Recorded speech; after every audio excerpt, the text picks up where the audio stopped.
Welcome back. Well, yes, we're joined by Dr. Okezie Ikpeazu, who is the governorship candidate of the People's Democratic Party in Abia State, as we continue a look ahead of the elections. Thank you for coming on this morning. Thank you. You're most welcome. Let's start with the mock accreditation conducted by INEC, where the card readers were tested. What did you notice with this test? Well, two things. The first one is that the average time it takes to accredit one voter seems to be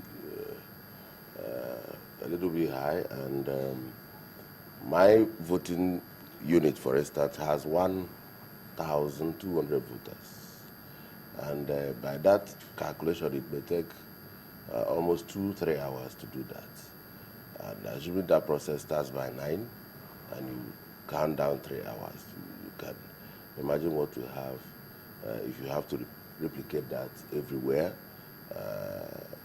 in every booth in Abia State, for instance. The other one is that we don't seem to have sufficient technical backup, assuming there's a failure. And the options that are available to us also makes it difficult to accept that everybody that is eligible to vote will be given an opportunity to vote using the card reader. Well, INEC has said that where the card readers are not able to read one's card, they could give the incidence form, and that could cover for that. And where the card readers fail, they could bring a backup.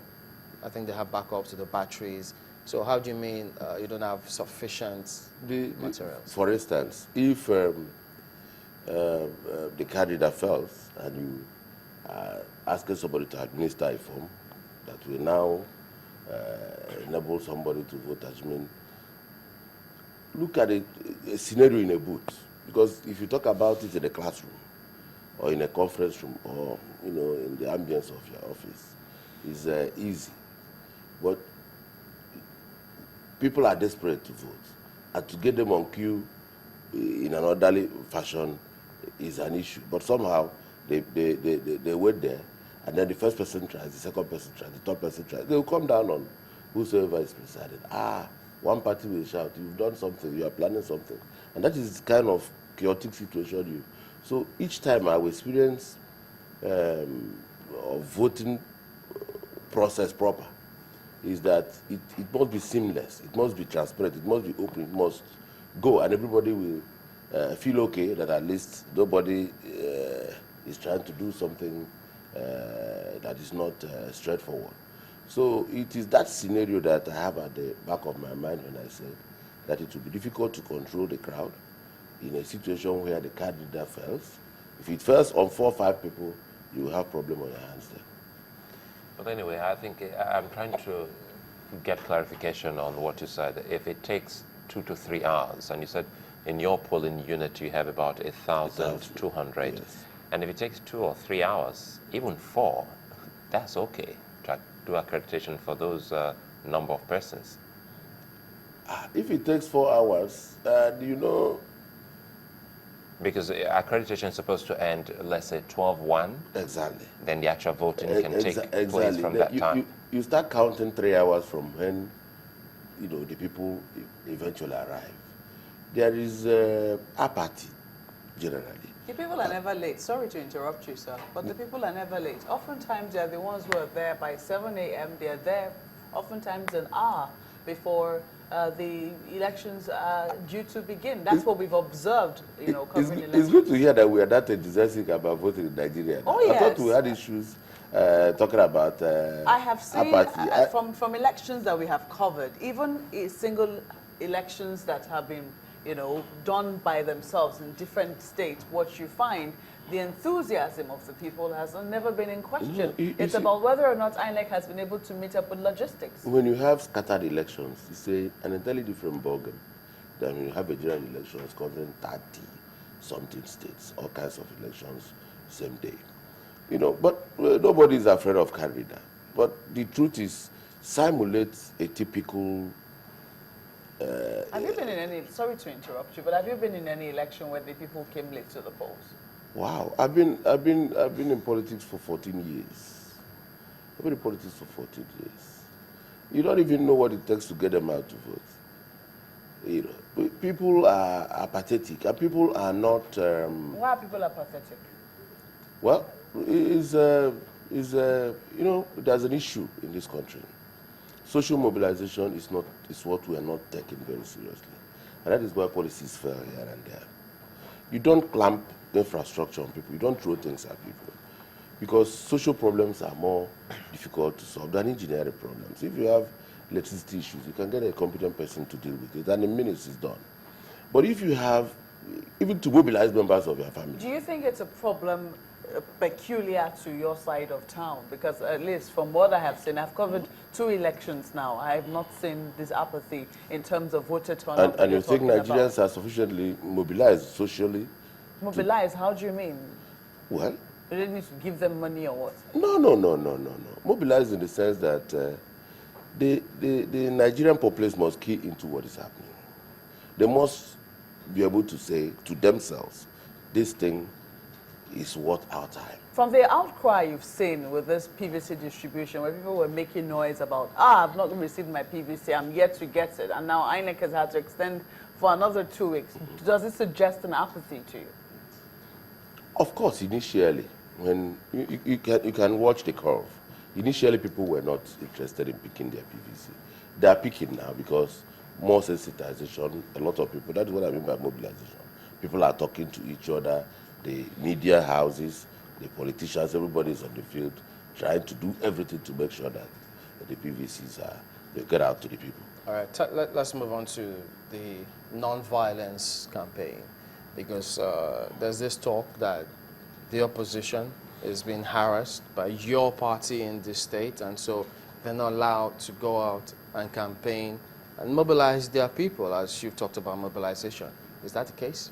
No, the person that alleged that is from the same ward with my opponent. That is part of what we do not like. If anybody, I'm running for governor under the platform of PDP. I'm expected to say things objectively, but from the prism of the PDP. I'm not apologizing to anybody. But if somebody throws up somebody who says he's a media consultant, and yet he's the chief of staff designate of the opposition, and he comes from the same ward, and he wants to tell people that he's an independent opinion. You're talking about Mrs. Ikoko?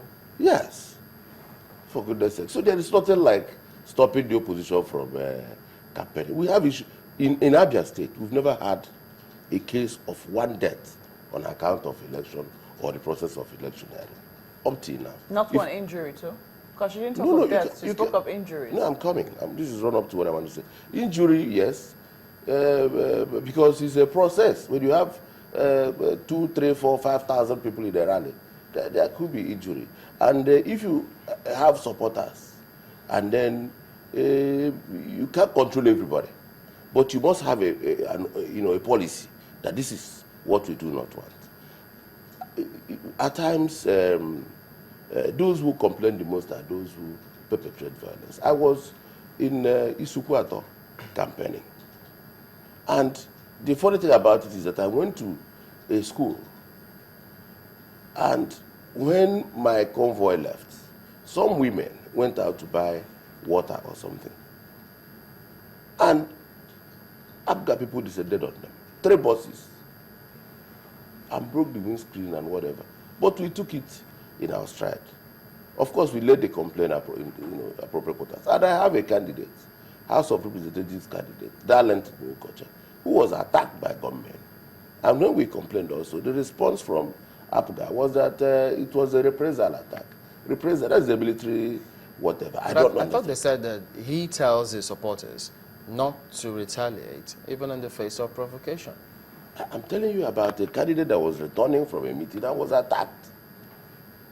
And you see, you can notice a sequence of this. But why are politicians some politicians, why are they so callous that they will attack people, helpless people, people going about their legitimate business? You know, a lot of people come into politics for different reasons. Some of them come into politics with mercantile mentality. They want to trade, they want to do business. And you can see desperation is usually betrayed before the act of violence. If you see somebody who is desperate, you will know. You are from here, and then suddenly, because I come from an area that has 9 out of the 17 local governments in Abia State, we have more than 55% of the entire votes, the Okwangwa axis, and we've never been governor before. This is the first time. That is why my people will die for PDP. We've never. You know. And now somebody, because he has seen this advantage, ran over last year, built a house quickly, and then wrote to INEC to change his nativity to one of the local governments in my area. Well, so you see a sequence of desperation. Why does it keep popping up, Dr. Ikpeazu, that you are the incumbent governor's man Friday? No, there is nothing like that. There's a process that leads up to the emergence of a candidate in a big party like PDP. But there's a paradigm shift in what's happening in Abia. One is that my background is teaching. I'm a lecturer. I've taught in 4 universities, and I came and started politics as local government chairman. So I've connected with the people down the line. I've worked in parastatals that exposed me to motor park people. I've worked in parastatals that exposed me to medical people. I've worked in parastatals that exposed me to even garbage management. So I have this direct contact with the people.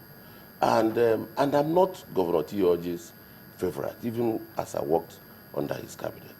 You know, because I had an assignment that tied me down somewhere, and I wasn't one of those who would appear in all his, occasions and things like that. But I also have so many things going for me. I'm a common person, an ordinary person. And for the first time in Abia State, a common person, an ordinary person, is going to be governor. So the elitist class, 5% of the society, as it were, those that has, walked the corridors, who thought that they could buy whatever they wanted, including political position, are bothered.